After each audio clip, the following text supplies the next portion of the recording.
Have you ever woken from a dream so vivid, so utterly compelling, that for a fleeting moment, you questioned which world was the true one? This profound disorientation, this blurring of boundaries, invites us to ponder one of humanity's most enduring philosophical questions. What is reality? And could our nocturnal journeys be another facet of its boundless nature? Dreams are not merely random neural firings. They are intricate tapestries woven from our subconscious, presenting a unique form of consciousness. They are internally generated experiences, a symphony of images, emotions, sensations, and thoughts that unfold involuntarily during sleep. From this perspective, dreams are undeniably real in their experiential quality, a distinct mental state with its own structure and content. Consider the sheer immersive power of a dream.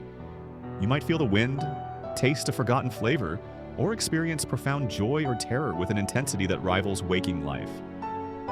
This subjective reality, while personal and unshareable in its raw form, is a testament to the mind's incredible capacity for creation. It forces us to ask, if an experience feels real, is it not, in some fundamental sense, real to the experiencer?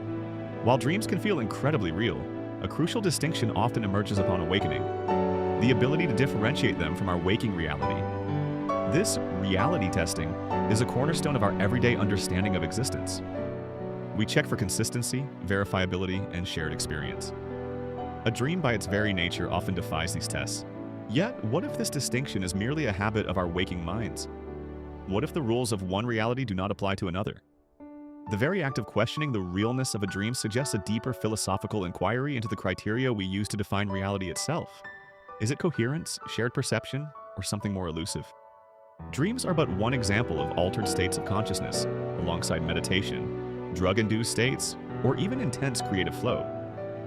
Each offers a unique lens through which to perceive existence, providing experiences that feel profoundly real to the individual.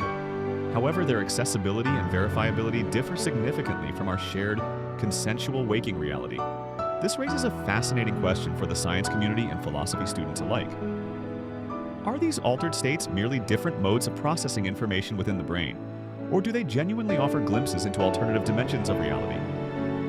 The subjective richness of these experiences challenges our conventional, often reductionist definitions of what constitutes real. Many traditions, from ancient shamanism to modern psychology, believe dreams can reveal hidden aspects of our subconscious. They are seen as symbolic narratives, offering profound insights into our emotions, fears, desires, and unresolved conflicts. In this sense, dreams are undeniably real in their capacity to influence and shape our waking lives. Jungian psychology, for instance, posits that dreams tap into a collective unconscious, offering universal archetypal wisdom. Freudian theory views them as wish fulfillment or expressions of repressed desires. If a dream leads to a breakthrough in therapy, inspires a scientific discovery, or resolves a personal dilemma, how can its reality be denied? Its impact is tangible, its influence undeniable. The phenomenon of lucid dreaming further blurs the lines between dream and reality. In a lucid dream, the dreamer becomes aware they are dreaming, and can often exert control over the dream environment. This conscious interaction within an otherwise unconscious state challenges our neat categories. Is a lucid dream a real experience if you are consciously participating in its creation? For dream enthusiasts, lucid dreaming offers a tantalizing possibility, a realm where the rules of physics can be bent, where creativity knows no bounds, and where self-exploration can reach unprecedented depths.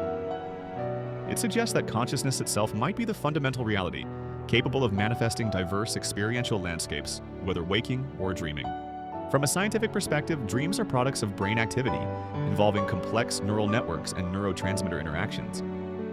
fMRI scans show that areas of the brain associated with emotion, memory, and visual processing are highly active during REM sleep, the stage where most vivid dreams occur. This physiological basis grounds dreams in our biological reality. Yet, understanding the how of dreams doesn't fully explain the what or the why. While neuroscience can map the neural correlates of consciousness, it still grapples with the hard problem of consciousness itself. Why does subjective experience arise from physical matter? This scientific inquiry, far from diminishing the mystery of dreams, deepens it, inviting further philosophical contemplation. This question is a cornerstone of metaphysics and epistemology, fundamental to understanding not just dreams, but our entire existence. It asks whether the world out there is truly independent of our minds, or if it is in some profound way shaped by our perception. For philosophy students, this is a rich ground for debate. a discussion starter that has occupied thinkers for millennia. For the general audience, it's a thought-provoking inquiry that can fundamentally shift one's perspective on everyday life. Realism posits that reality exists independently of our minds and perceptions. Objects, facts, and laws of nature exist whether or not we are aware of them. A tree falling in a forest makes a sound, even if no one is there to hear it. This view aligns with our intuitive understanding of a stable, objective world. Scientific realism, a specific form, argues that the entities and theories of science accurately describe an independent reality. For the science community, this provides the foundation for empirical investigation and the pursuit of objective truth. It suggests that our waking reality is a shared, verifiable domain, distinct from the subjective realm of dreams. In stark contrast, idealism posits that reality is fundamentally mental or dependent on perception. Bishop George Berkeley's famous dictum, esse est percipi, to be is to be perceived, encapsulates this view. For an idealist, the tree only exists if it is perceived, either by a human mind or by the mind of God. This perspective offers a fascinating lens through which to view dreams. If reality is fundamentally mental, then perhaps the reality of a dream is no less valid than the reality of waking life. Both are constructs of consciousness, albeit operating under different sets of rules. This thought-provoking idea challenges our ingrained assumptions about what is solid and what is illusory. Constructivism suggests that our understanding of reality is actively constructed through our experiences, interpretations, and interactions with the world. While an external reality may exist, our knowledge of it is always mediated by our perceptions, language, culture, and cognitive frameworks. We don't just perceive reality, we interpret and organize it. This view is particularly relevant for classroom material, encouraging critical thinking about how our individual and collective biases shape our understanding of the world. It implies that different cultures or individuals might construct slightly different realities, even when observing the same phenomena. How then does this apply to the highly personal construction of a dream world? Empiricism emphasizes the role of sensory experience in acquiring knowledge. From this standpoint, our understanding of reality is based on what we can perceive, measure, and verify through our senses. If it cannot be observed or tested, its reality is questioned. This approach underpins much of scientific methodology. However, empiricism faces challenges when confronted with phenomena beyond direct sensory input, such as abstract concepts, emotions, or the very nature of consciousness. Dreams, while experienced, are not directly observable by others in the same way a physical object is. This limitation highlights the boundaries of purely empirical definitions of reality. Modern physics, particularly quantum mechanics, introduces further complexities to the debate about objective reality.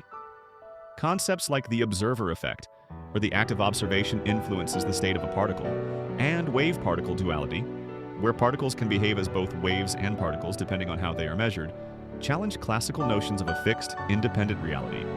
For the science community, these findings are not just theoretical curiosities, they are fundamental descriptions of the universe. They suggest that reality at its most fundamental level might be more fluid and observer-dependent than previously imagined. If the very fabric of the cosmos is influenced by observation, what does this imply for the reality we experience, both waking and dreaming? A truly thought-provoking concept, gaining traction in both scientific and philosophical circles, is the simulation hypothesis. This posits that our entire reality, including our waking lives, might be a sophisticated computer simulation. If this were true, then the distinction between a dream and waking reality becomes profoundly blurred. For philosophy students and the general audience, this hypothesis serves as an ultimate discussion starter. If our reality is a simulation, then what is real? Are dreams merely nested simulations within the larger one? This idea pushes the boundaries of our understanding of existence, inviting us to question everything we take for granted. Ultimately, the exploration of dreams and reality often leads back to the nature of consciousness itself. Is consciousness an emergent property of complex brains, or is it a fundamental aspect of the universe, from which all reality springs? If consciousness is primary, then the subjective reality of dreams might be just as valid, just as real as our shared waking experience.